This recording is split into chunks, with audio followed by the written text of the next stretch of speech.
So a week has passed since the Wild Biome project has been officially over. What has changed? Honestly, not a lot. I've been maintaining the wild diet maybe about 95%. I've been a little bit reluctant to try and go back to any normal foods. I have reintroduced raw milk, which I have been fermenting instead, and I've been making this really nice thick luxurious yogurt using it. So I'm cutting down the sugars, which is what I wanted to do, and I just enjoy that in the morning and in the evening. And I've also been making venison mince every day, and I've been having that. I'm using up my stores in the freezer, so I've really just been indulging in more wild. I've kind of got into this routine now, and I want to maintain it as long as I can. And I have had some things from the garden, maybe some of the onion leaves and things like that, just to add some spice to the meals.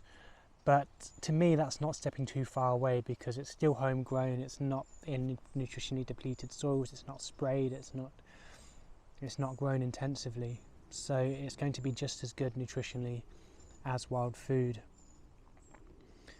And yeah, I am still trying to work at making my pemmican, which is why we're here right now. I'm collecting some gooseberries, and I'm planning on hopefully blitzing these, drying them out, and powder them down, so that, just like I did with the medlar and the quince early on, which gave it a really amazing tang to the pemmican, I'm hoping that this will offer the same. And instead of buying some wild fruits in, I figured it's time of year when they're ripe, and I'm going to try and utilise them as much as I can. I'll probably still get some wild blueberries in, but apart from that, I've got my sea buckthorn powder that I've been getting from Sea Buckthorn Scotland. I've ordered another batch, so it's so yeah, things are kind of working out. I'm just trying to figure out a balance between some things, so that it's like a bit of a hybridization, but I still want to stay 90 to 95% wild.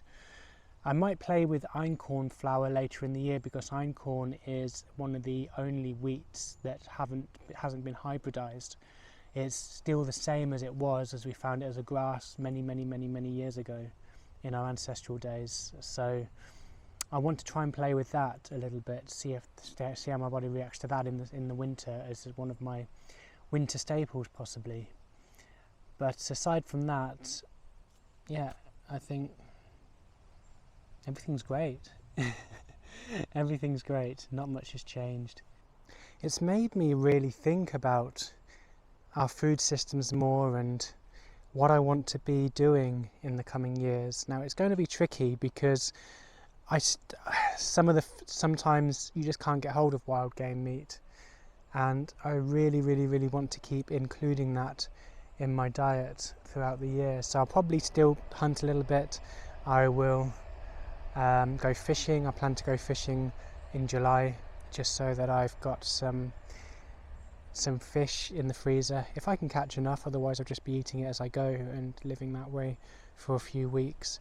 But yeah, I'm on this edge of, do I go back to some good sources of meats, farmed meats, but things that I know are from good quality places?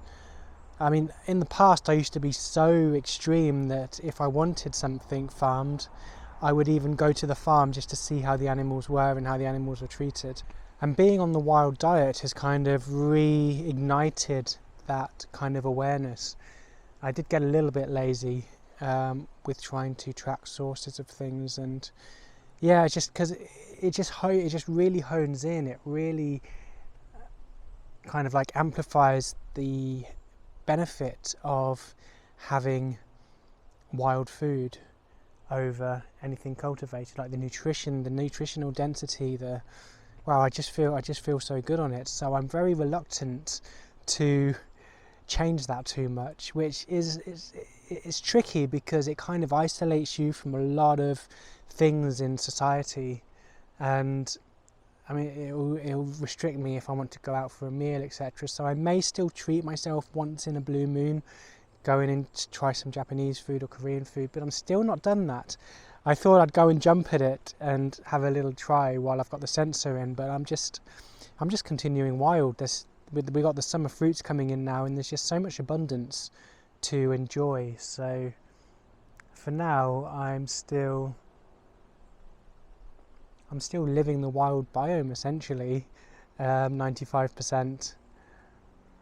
So it's yeah, I don't think a lot's going to change going forward. I think it's kind of reignited my passion and my inspiration to just kind of stay as wild as I can for as long as I can, and definitely going to try and keep that up and see how much I can kind of make as part of my lifestyle doing it that way. It's going to be a learning process to see how I can streamline things so that when it comes to working, when it comes to doing things, I can still have the time to function, because without a community there's only limited time, there's only limited energy. So I'm going to be having some deep thinking and thoughts on and solutions on how I'm going to maintain this diet in the long term.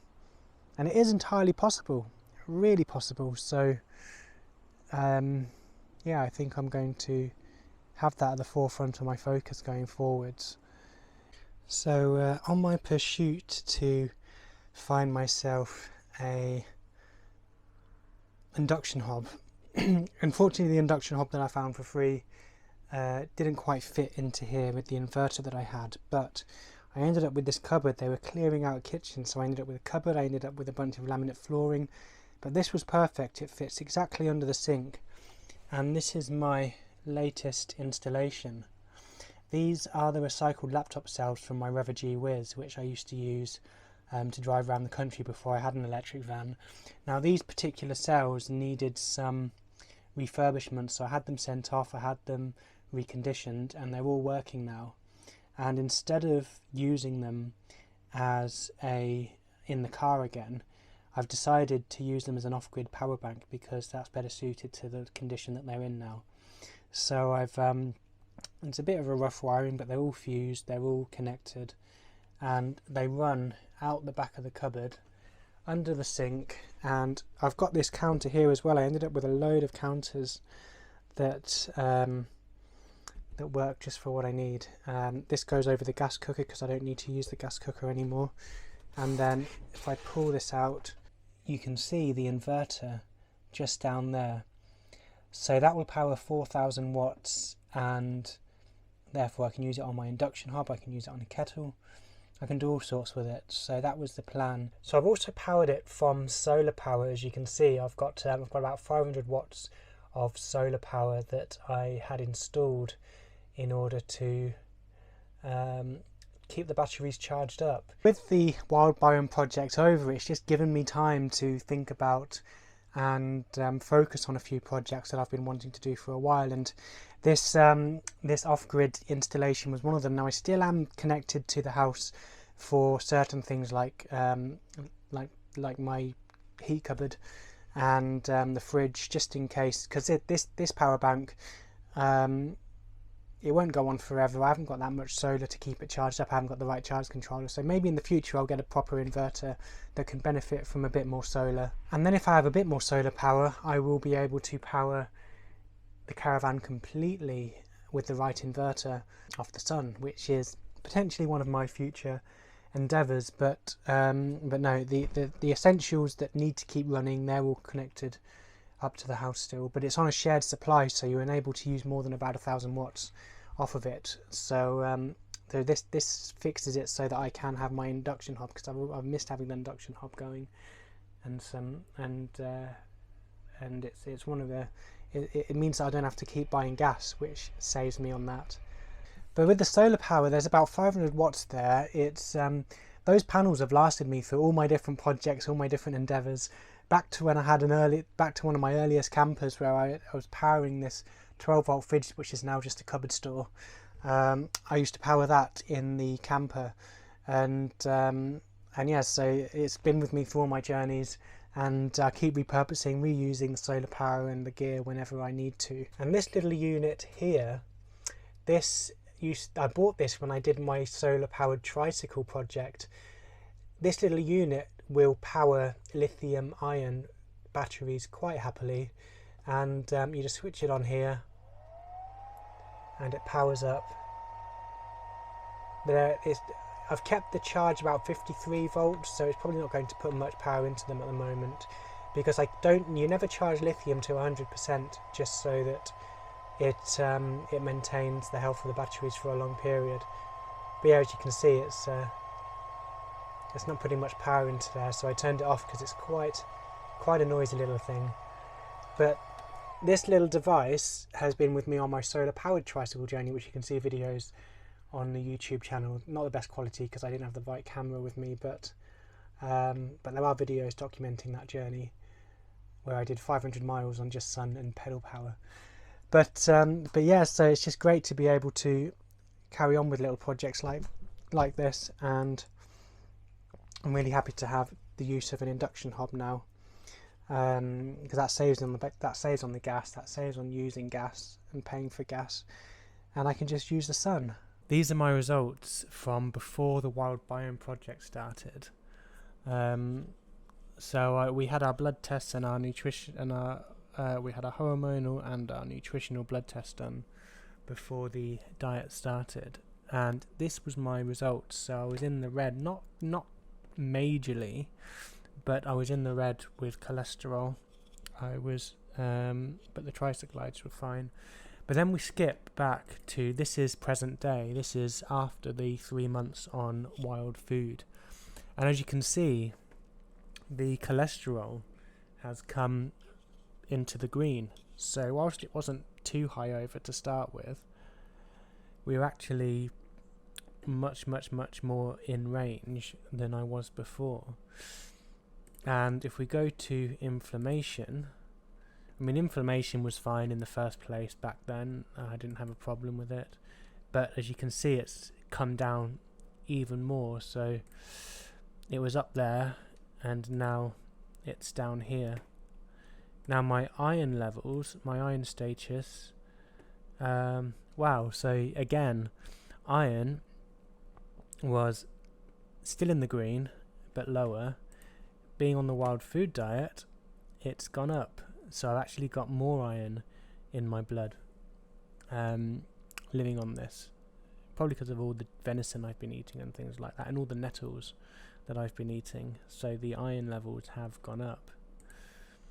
And minerals, let's have a little look at this. So they only tested for magnesium. Magnesium has come down a little bit because I was drinking a lot of milk, so I assume that that's why that was higher. And then if we look at vitamins, B12 was perfectly fine. Vitamin D was a bit low, but that problem with that was because it was winter.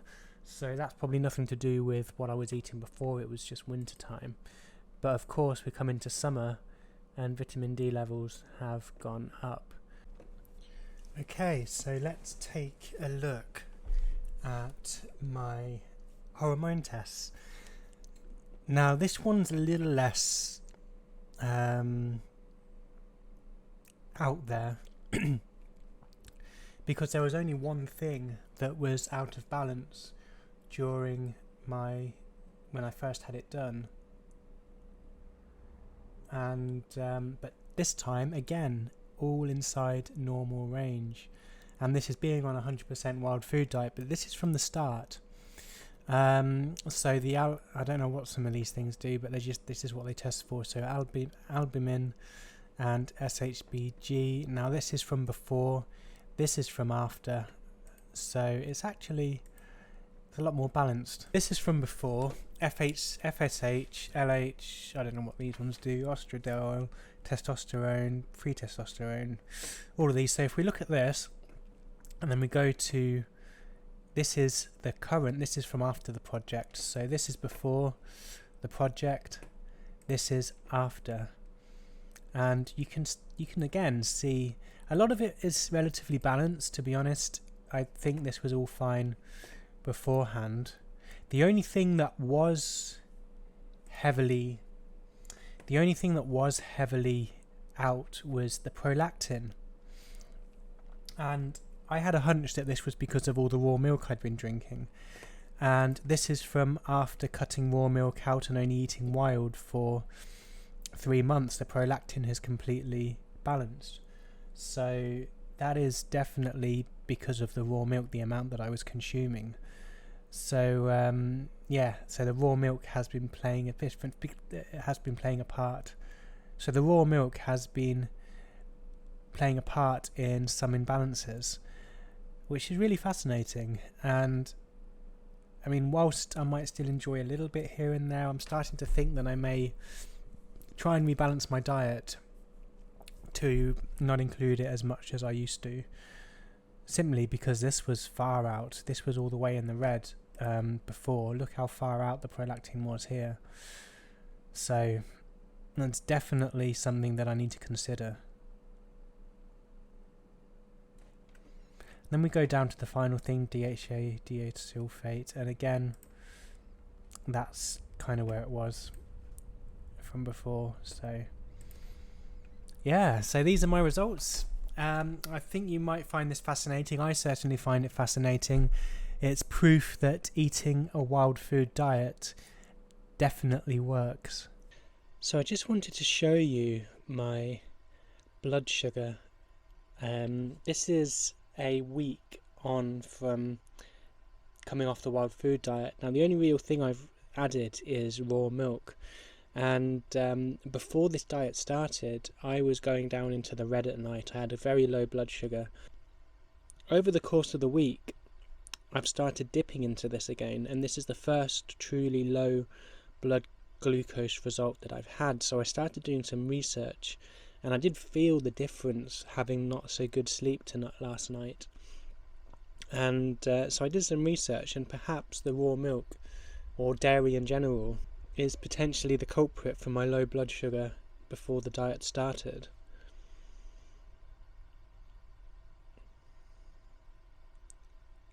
In general though, this is my average blood glucose. It's actually been really good since the 14th of June when I put the blood sensor in. But there we go, there's that in the last 7 days. That was the first low blood glucose event that I had. Other people who have been on this diet and have gone back to eating normally, completely normally, they've been experiencing a spike in blood glucose because of the introduction of carbs, lots of carbs. But what I wanted to show you is, if we go back through the dates, so this is during my wild food diet. So these are probably where I've had something with a bit of carbs in them, but like it's only be honey or my nut flours and things like that. But as you can see, my average glucose, the line is much higher. And if you look at the 16th, again, the line is higher. That was a spike because of the cookies that I made with the pendula seed flour. But again, I'm still in the green. Despite it spiking quite a lot there, I'm still in the green, as you can see.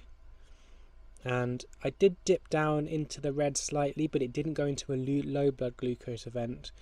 That could have been a multitude of factors. But again, you can see the average is in a good range. And that was one of the only times I had the low. Actually, I think I know what happened there. Yeah. So right there was where I had a really late night. I went to bed at 2 a.m. because Gemma and Carlos got there late, and we had dinner really late, and that can increase insulin resistance, I believe. So having a really late night, I ended up dipping slightly just there, but not by much. On the 19th of June, that's fine. 20th of June, that was with hardly any carbs at all. That was like no snacks or anything like that. It was just, actually the 20th of June, that was when all I ate that day was my venison mince, and maybe a couple of bits of pemmican and things like that. But then even this bit here, this is where I had about 80 to 100 cherries, and despite the cherries having sugar in them, look at that, there was no spike whatsoever, which I find really, really, really interesting. And then this was the 21st of June. So on the 21st, these were the muffins. That was when I had the muffins. It wasn't a very bad spike, to be honest. But then the next day, I did have a little bit of a drop there. So possibly due to eating those muffins and all the sugar and whatnot. But then this is where I started reintroducing my raw milk. I fermented it, and I had a little bit. I forget which day. It might have been the 23rd that I had a little bit. But as you can see, I think that was where I had some raw milk as well. But introducing the raw milk sent me down just there. And you can see the blood sugar has been getting slightly lower in average in certain places. This one was okay, 25th. 26th, you can see it's gone lower on average. And 27th today, I had this massive drop, really big drop. I don't know what caused that. Maybe it was the milk, maybe it was something else. But being on a raw milk before this whole diet, you can already see with my nutritional test results that things were a bit better. Now the problem is that and the whole point of going back to raw milk was that so I could bridge the gap a little bit, instead of because with wild food things are very limited in resources sometimes. Like I only have a limited amount of acorns, I only have a limited amount of pendulous sedge, so making those snacks are going to become less frequent. And I wanted to find things to balance in between there, like my pemmican. I'm running out of wild game meat for the time being. So instead of raw milk, what I may have to consider is getting maybe some beef or something from a really good source, and using that for pemmican instead of looking at raw milk as an alternative, as a good balancing snack, because I really want the raw side of it. I want to maintain some kind of raw to my diet on a daily basis, and pemmican is a really good way to do that, because you don't cook the meat, it's just dried fruit, dried meat and some tallow. And yeah, raw milk does provide some amazing cultures, and so maybe what I'll end up doing is playing with water kefir again. I'll have to have a think about that. Water kefir, kombucha, lacto fermentation, which I do have with the wild garlic. But maybe I will still have raw milk, but I'll probably limit it even more, and probably not cow's milk. I have got that source of sheep milk that I can get hold of now, so I might give that a go, ferment that out and use that as one of my alternatives when we're bringing the two things together on a daily basis. So yeah, I've got some thinking to do after looking at those results. I've got a bit of thinking and organisation to do to find the right equilibrium and the right balance. Here's my new little toy that I bought recently. It is a vintage meat grinder.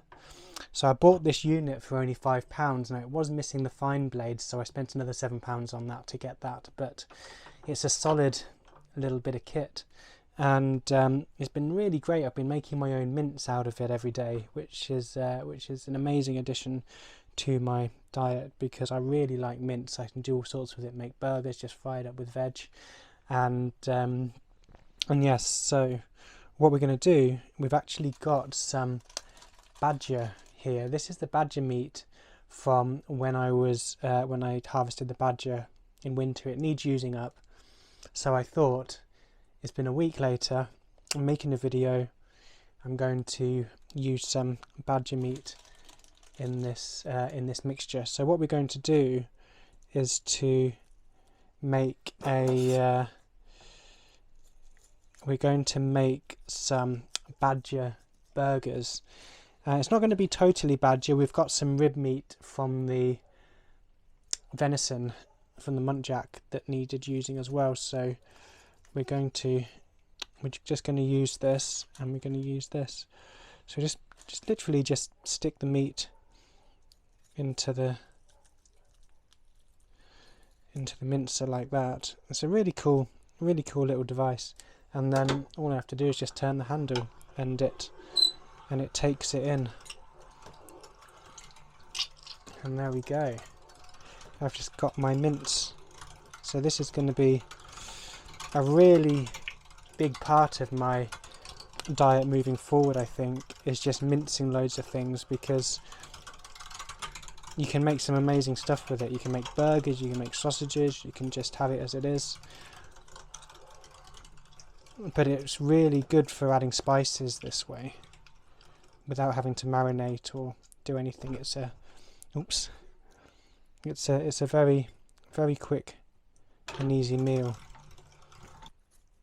And also when you have meat that's all like the sinew and all the bits that are tricky to eat if you cook them whole, it works really well if you mince it up.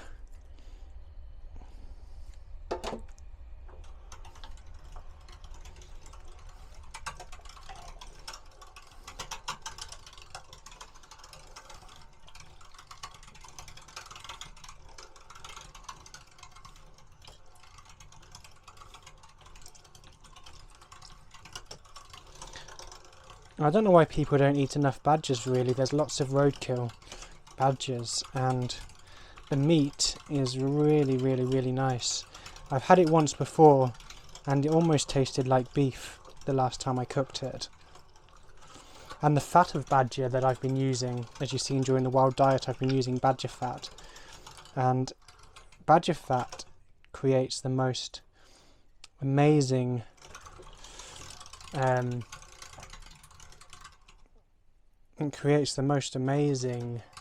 sweet fat that's almost like goose in texture. And there we go, that's the badger mince done. This is going to be where the mixing bowl where we put everything in there. Now we've got a few things. We've got our nettles, we've got our dandelions, and I'm just going to cut those up. Now, as you can see, I'm still eating pretty much wild a week later. I haven't really changed an awful lot, as you can see, apart from the milk really.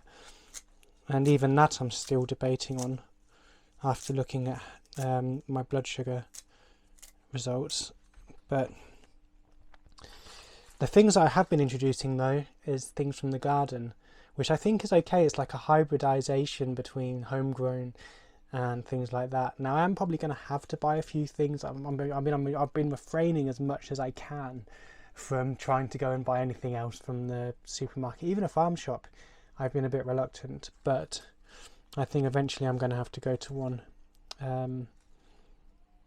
But I'm going to keep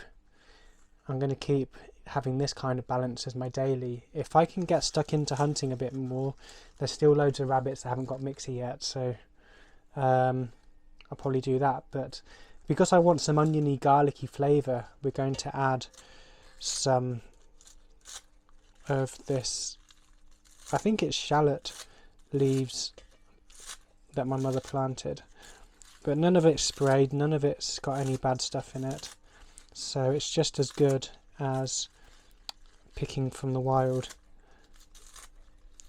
And I think that's okay. It's like a hybridization between still seasonal and still delicious and healthy foods.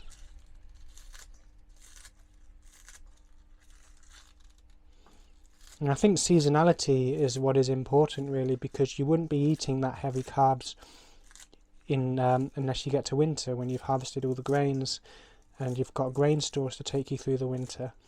So I think that's a really important factor that we don't really look at with the convenience foods that we can have every single day. We're eating things that are just not good for our body at that time of the year. So yeah, I'm going to definitely try and keep seasonal going, which is why I'm still considering the milk, because I was going to try and reintroduce that as part of a staple, but I am thinking that I might have it more as a treat rather than a daily occurrence. But there is a raw sheep milk place nearby that I am very tempted to try and check out, because with the raw sheep milk, I think that acts a bit differently in your body, and yeah, that's my current thoughts at the moment, is potentially trying sheep milk. But there's the badger and venison mince, and then we're just going to add a bit of sea salt in there.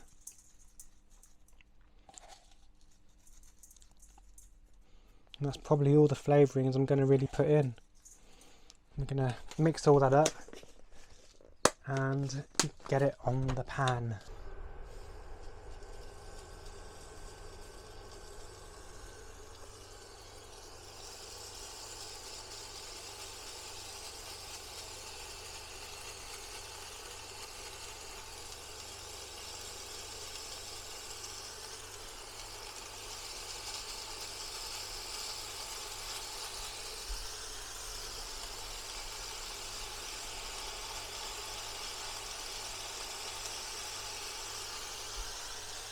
Here's the finished burgers.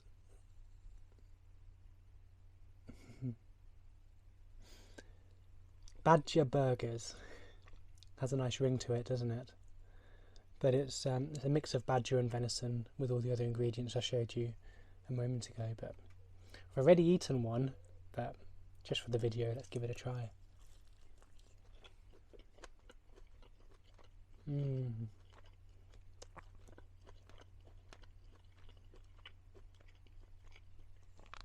That is so tasty.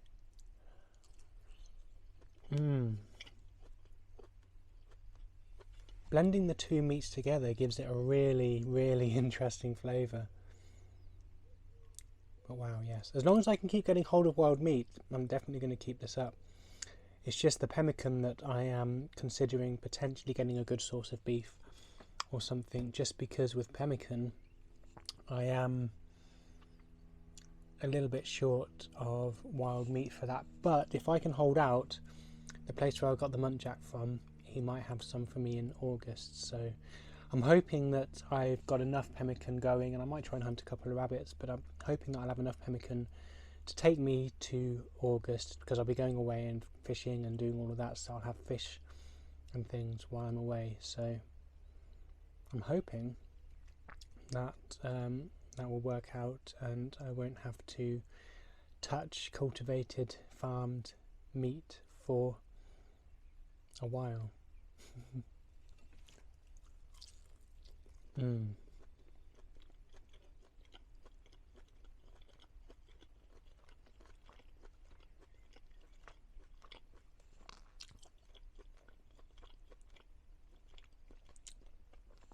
That is really, really, really good.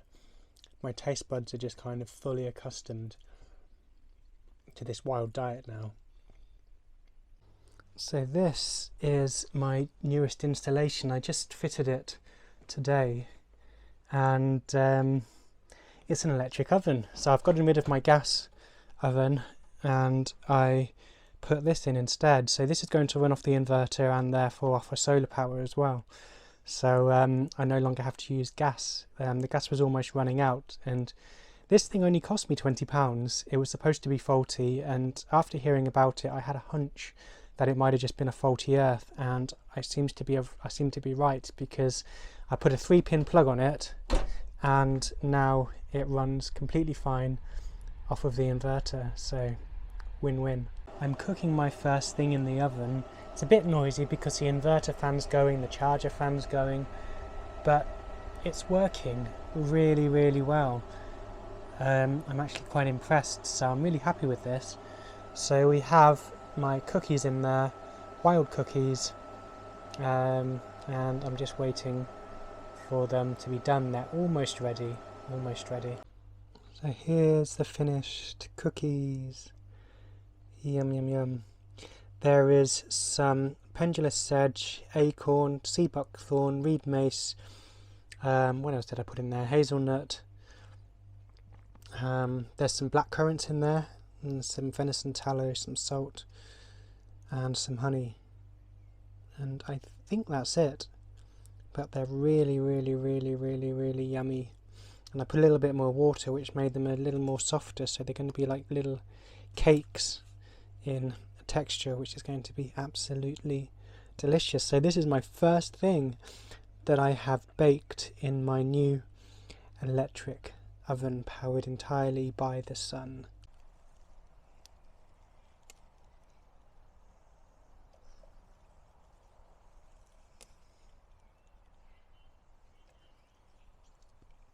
So I'm collecting nettle seed whilst it's abundant.